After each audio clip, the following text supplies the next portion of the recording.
When people talk about the United Arab Emirates, the first place that comes to mind is Dubai. But did you know Abu Dhabi is the capital of the UAE? It's made up of over 200 islands and boasts stunning architectural buildings and lots of activities for the family. Whether you have 3 days or 3 weeks to explore, you'll always have something to do in this wonderful city. Welcome back to our channel. We're Nitish and Sonal, and we make travel videos so you can see the world through our eyes. We spent 6 wonderful nights in Abu Dhabi and packed a lot in between some much needed beach time. There is a lot to see, and it's not one of those places where you'll get bored after like 3 days. We definitely are planning on going back. We would recommend at least 1 week to thoroughly enjoy all the sights.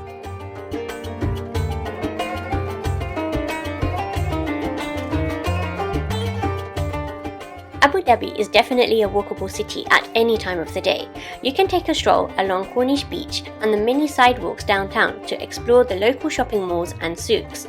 The only caveat is that in the peak of summer, it can get very hot and humid, so you may want to plan outdoor activities for later in the day. Most malls and coffee shops are open until late, and we felt that it's super safe to walk around the city in the evenings. If you are not in the mood for walking though, there are plenty of taxis available. You can get them from outside of your hotel, and there are taxi stands outside all the major landmarks and malls too. I'll talk about the cost of taxis and all things money later in this video.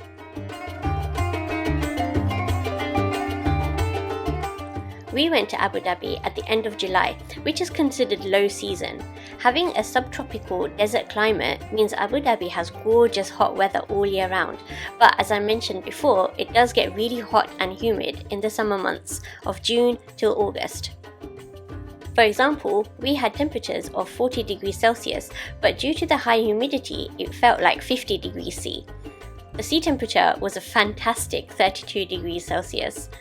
If you're okay with the heat, then it's a great time to take advantage of the cheaper flight and hotel prices at this time of the year.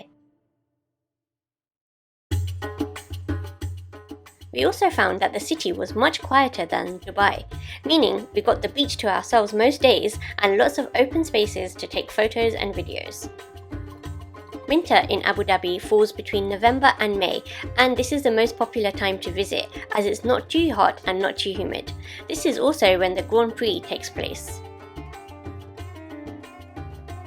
When choosing where to stay in Abu Dhabi, it totally depends on what you want to do and who you're traveling with. So if you're traveling with kids, you might enjoy staying on Yas Island, where there is Ferrari World, Yas Water World, and the Warner Brothers theme park. While the kids are playing, the adults can spend their time at Yas Mall, which is the largest shopping mall in Abu Dhabi. If you're visiting Abu Dhabi for the first time and plan on doing lots of sightseeing, you may consider downtown as it's a central location with lots of food options, easy access to landmarks, and it's just a 5-minute walk away from Corniche Beach. If you're planning a romantic trip, we would recommend going for a hotel on a private beach. There are quite a few to choose from.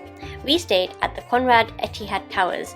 It's such a stunning hotel, which we will make a separate video on, so don't forget to subscribe so you don't miss it.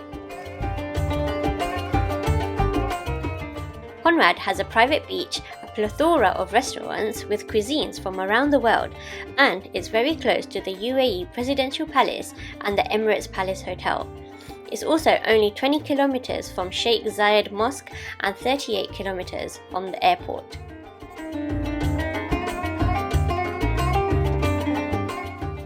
The taxi transfer from the airport to the hotel cost us 75 dirhams one way, which is around £18 and quite reasonable. It's super easy and cheap to travel around Abu Dhabi by taxi. You should know though, if you use the taxi during unsocial hours, there is an automatic 25 dirham charge. We landed in the early hours of the morning and reached our hotel at around 4 AM, so we were charged extra.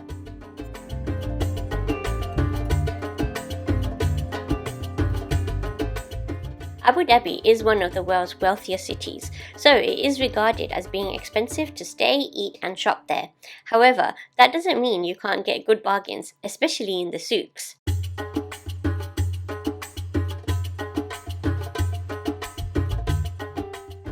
For price comparison, a meal at KFC cost us 43 dirhams, which is around £10 and not too different from the UK.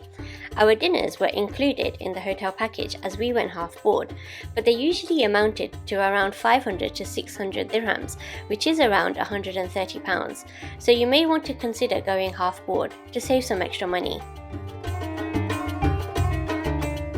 This is not an ad, but we thought you might find it useful to know that we use the currency card when traveling abroad.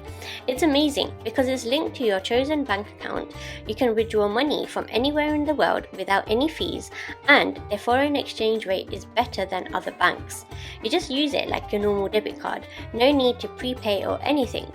Plus, you can see all your transactions in real time on the app. It's so simple and we save money every time.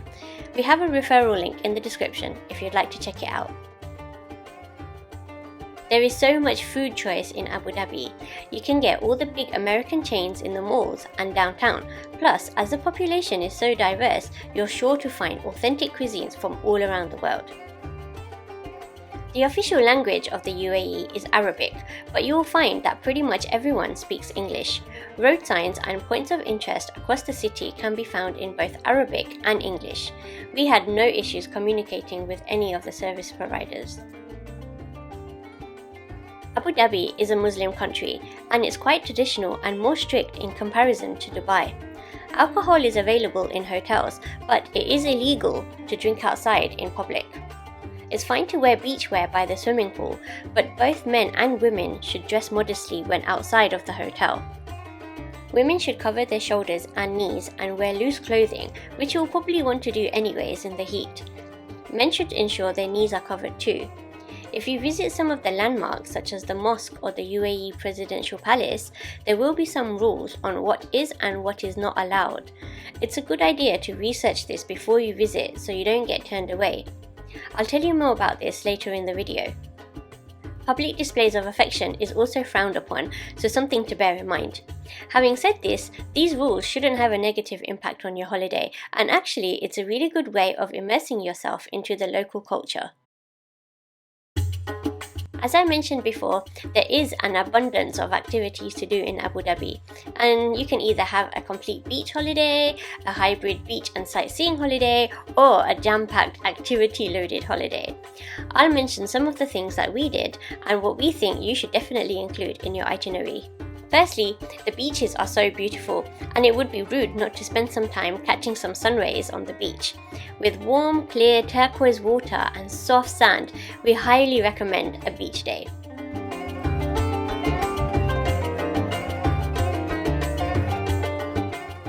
There are also so many shopping malls to explore. Whether you're looking for some high-end gifts or a coffee and a cake, you will definitely find something in the malls. For those of you not looking for high-end shops, there are places like the Medina Zayed shopping centre where you can find some great bargains and local clothes and gifts. The Sheikh Zayed Grand Mosque is one of the most beautiful buildings we have ever seen. The details in the architecture are definitely worth seeing and admiring. It's free to enter, but you do need to register online before visiting. You can do this on their website, which I've linked in the description below. The website also has details on acceptable mosque attire, which we recommend you check out before visiting too. Before you reach the actual mosque, there is a shopping mall where you can buy traditional clothes acceptable to wear in the mosque. I bought an abaya for about 45 dirhams, which is about £10, from one of these shops. We would recommend either going early in the morning or just before sunset, because it's mostly open air and can get super hot while walking around. Also, don't forget your sunglasses, because it's covered in white marble and it's super bright. The UAE Presidential Palace, also known as Qasr Al Watan, is another stunning building. There is an entrance fee of 65 dirham per person, and you can book this online. I have linked the website in the description below. You can easily spend a whole day here admiring the beautiful architecture, and there is also a gift shop and small cafe at the end too. It's a great place to visit for couples and families alike. Just be mindful that modest clothing should be worn when visiting, and you can find this information on their website too.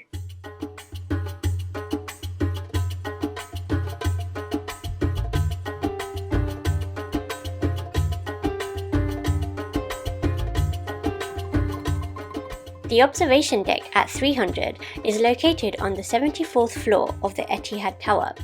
For guests at Conrad, entrance is free, but otherwise there is an entrance fee. It's the highest vantage point in Abu Dhabi and a great place to enjoy afternoon tea while taking in 360 views of the city. We definitely recommend it.